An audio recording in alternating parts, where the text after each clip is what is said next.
কুমিল্লায় ঘরের দরজা ভেঙে এক নারীকে ধর্ষণের অভিযোগে প্রধান আসামিসহ ৫ জনকে গ্রেফতার করেছে পুলিশ। ভোর ৫টার দিকে মূল অভিযুক্ত ফজর আলীকে রাজধানী সায়েদাবাদ থেকে গ্রেফতার করা হয়। এছাড়া ওই ঘটনার ভিডিও সামাজিক যোগাযোগ মাধ্যমে ছড়িয়ে দেওয়ার অভিযোগে বাকি ৪ জনকে গ্রেফতার করা হয়েছে। আরও জানাচ্ছেন সিফাত রহমান জেসি। ভুক্তভোগী নারীর অভিযোগ, বাবার বাড়িতে সন্তানদের নিয়ে বেড়াতে গেলে বৃহস্পতিবার রাতে ফজর আলী নামে এক ব্যক্তি তাকে দরজা খুলতে বলেন। অস্বীকৃতি জানালে এক পর্যায়ে দরজা ভেঙে ভিতরে ঢুকে তাকে ধর্ষণ করে। পরে শুক্রবার দুপুরে ওই নারী মুরাদনগর থানায় মামলা করেন। দরজাটা খুলতে গিয়ে দরজা আসলে ভাঙা, একটা খিলি ভাঙা পড়ে রয়েছে। পরে আমরা যাই দেখি 2 জন, একটা আমাদের গ্রামের মুসলমান একটা ছেলে, এর মধ্যে জোর করে দর্শন করার চেষ্টা করতেছে, মেয়েটা নিজের রক্ষা করার চেষ্টা করতেছে। পরে আমাদের মেয়েটারে আমরা আমাদের হেফাজতে নিয়ে ছেলেটারে আমরা সবাই সমাজের সবাই একটা কিছু থাবড়া টাবড়া দিয়ে আমরা এনে রাখি। পরে তার ফ্যামিলির খবর দেই।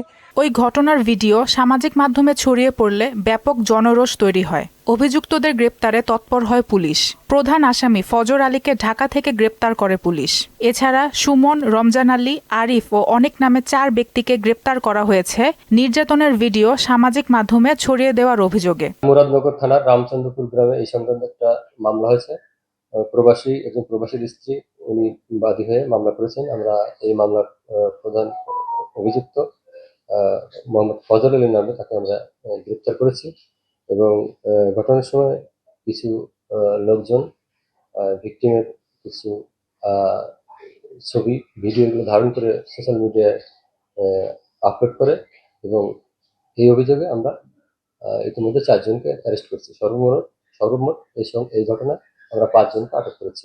ঘটনাটিকে লজ্জাজনক আখ্যায়িত করে জামাত আমির ডাক্তার শফিকুর রহমান বলেছেন, অভিযুক্তকে ছাড় দেওয়া যাবে না। আর স্থানীয় সরকার উপদেষ্টা আসিফ মাহমুদ বলেছেন, এই ঘটনায় আওয়ামী সন্ত্রাসীদের প্রশ্রয়দাতারা দায়ী। সিফাত রহমান জেসি, মোহনা সংবাদ।